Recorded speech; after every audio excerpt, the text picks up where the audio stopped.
રાધનપુરના સાંતલપુર અને અન્ય તાલુકામાં ભારે વરસાદના કારણે તારાજી સર્જાઈ હતી। મોટી સંખ્યામાં લોકોના ઘરોમાં પાણી ઘૂસી જતા લોકો મુશ્કેલીમાં મુકાયા હતા। ત્યારે પૂરગ્રસ્ત વિસ્તારોની વારે આવ્યા છે। સમી તાલુકાના ગોચનાથ ગામના બજાણિયા ધુળાભાઈ ભાણાભાઈ પરિવાર દ્વારા લોકોની મદદ માટે આવ્યા છે। સાંતલપુર તાલુકાના અન્ય 10 ગામોમાં સેવા કાર્ય કરતા પાટણ જિલ્લાના સમી તાલુકાના ગોચનાથ ગામના બજાણિયા ધુળાભાઈ ભુરાભાઈ 250 રાશન કીટ બનાવી દીધી। જરૂરિયાતમંદોને તેમના ઘર સુધી પહોંચાડી લોકો મુસીબતમાં હતા। તેવા સમયે ભગવાન સ્વરૂપે બનીને આવેલા નાના પરિવારના બજાણિયા પરિવારમાંથી આવતા ધોળાભાઈએ 250 પરિવારને અનાજ, દાળ, તેલ, શાકભાજી, બટાટા, ડુંગળી જેવી કીટ બનાવી લોકોને આપી હતી અને લોકોના ઘર સુધી પહોંચાડી હતી। લોકોને રાશન કીટ મળતા ધોળાભાઈ બજાણિયાને તેમના પરિવારનો આભાર માન્યો હતો। 1 મહિનો સુધી ચાલે તેટલી રાશન કીટ બનાવી હતી। 250 પરિવારોને તેમના ઘરે સુધી પહોંચાડતા ધોળાભાઈ બજાણિયાના પરિવારના આવતા વ્યક્તિના ઉદાસ દિન અને મોટું મન ભાળી સેવા કાર્ય કરતા ધોળાભાઈના કાર્યને લોકોએ બિરદાવ્યું હતું। કેકેસિંહ ગુજરાતી સાથે મનુ ઠક્કર, રાધનપુર। 2025ની અંદર વરસાદ 30 ઇંચથી આજુબાજુ વરસી ચૂક્યો ત્યારે સાંતલપુર તાલુકો હોય, વાવ તાલુકો હોય, સોયગામ તાલુકો હોય કે અન્ય તાલુકાની અંદર મોટા પાયે નુકસાન સર્જ્યું છે। નુકસાન સર્જીને લોકોના ઘરોની અંદર પાણી ઘૂસી જતાં ઘર વખરી અને સામાનનો નાશ થઈ ચૂક્યો છે।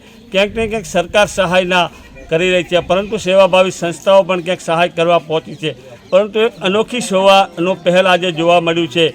જે ધુળાભાઈ બજાણિયા જે સમી તાલુકાના ગોચનાથ ગામના વતની છે અને જે સાચા લોકોને અને સાચા લાભાર્થીઓને તેમના ઘેર પહોંચી 25 કિલો ઘઉં, તેલ, દાળ, ડુંગળી, બટાકા સહિતની કીટ આપી રહ્યા છે। ત્યારે ઘણીવાર લોકો કહેતા હોય છે કે ભગવાન ક્યાં છે? ત્યારે ભગવાનનું રૂપ જોવું હોય તો આ અમારા એક નાના પરિવારના જે ધુળાભાઈ બજાણિયા જે ગોચનાથ ગામના છે, જે એક સેવાનો ભેગ ધારણ કર્યો છે। એમની પાસે હોય કે ના હોય મારે સેવા કરવી છે। પછી વરાણા સેવા કેમ્પ હોય કે આવી પૂર પીડિતોની સેવા કરવાની હોય, ગરીબોના વારે કાયમી માટે નાના પરિવારમાંથી આવતા ધુળાભાઈ બજાણિયા સેવા કરતા હોય છે। ત્યારે આ પ્રેરણા તેમને ક્યાંથી મળી એ આપણે ધુળાભાઈ સાથે વાત કરીશું। સેવાની પ્રેરણા તમને ક્યાંથી મળી? સેવાની પ્રેરણા સાહેબ નાનપણથી અમારો ઈચ્છા એવી હતી કે ક્યાંક આપણે માનવ તાર મળે છે કે થોડું ઘણું કંઈ કરીએ એમ। તો અત્યારે સેવાની કીટો આપી રહ્યા છો, તમને કેટલા પરિવારો સુધી પહોંચ્યા તમે? અમે સેવાની 250 પરિવાર કેવા નિરીક્ષણ કરીને જાતે આપ્યું બધાને। કેવા લોકો સુધી પહોંચી? એકદમ કે એની પરિસ્થિતિ બહુ હાલત ખરાબ હોવાની એવા માણસોને અમે જાતે નિરીક્ષણ કરીને જાતે જ ગયા છીએ એમ, ગામ ગામ ફરીને। તો બીજા લોકોને શું કહેવા માગો? બીજા લોકોનું અમારું એમ કહેવાનું થાય કે તમે પણ અમને એમાં જો કે આ મીડિયાની અંદર આવવાની એમની ઈચ્છા રહેતી પણ તમારા જેવા માણસો એમ કે તમે કાંઈક કરશો તો બીજા જાગૃત થશે એમ। તો જાગૃત કરવાના ભાવથી એમ કહે છે કે જે માણસોને જે પીડિતમાં વરસાદના હિસાબે પીડિતમાં છે તો પણ તમે આગળ આવીને થોડી મદદ તમે પણ કરો એમ। શું નામ છે દાદા ને કયા ગામના? મારું લાલાભાઈ શોભાભાઈ, કયા ગામના? પાટવર। આજે ધુળાભાઈ સેવા કાર્ય કરી રહ્યા છે, કેવું છે?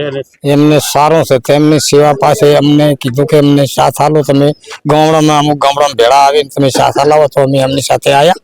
અમને ખૂબ એમને સારું લાગ્યું અને એમના પણ ખૂબ આભાર કે આ ગરીબ લોકો અમે બધા પાણીમાં બધા ફસાઈ ગયેલા હતા, એમને પણ આટલો સાથ આપ્યો। ખાવા પીવાનો બધો ઘઉં આલ્યા, પછી દાળ આપી, તેલ આપ્યું, પછી ડુંગળી બટાકા આપ્યા, જે કરિયાણું તમામ આપ્યો। તો ધન્યવાદ ધુળાભાઈને અને એના આભાર। કૃષિ ગામ ખરડોલના અત્યારે તમે ધુળાભાઈ ભેગા અમે સેવા ભાવીમાં નીકળ્યા। ધુળાભાઈ સેવા કરી રહ્યા એમના સાથે અમે આવ્યા। સારું કામ લાગ્યું એમનું।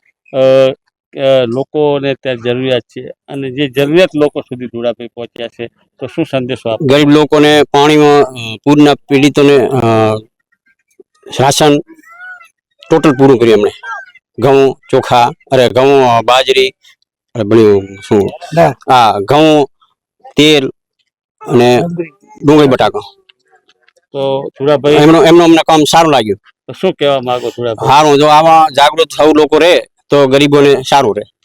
શું નામ તમારું દાદા? તનાભાઈ।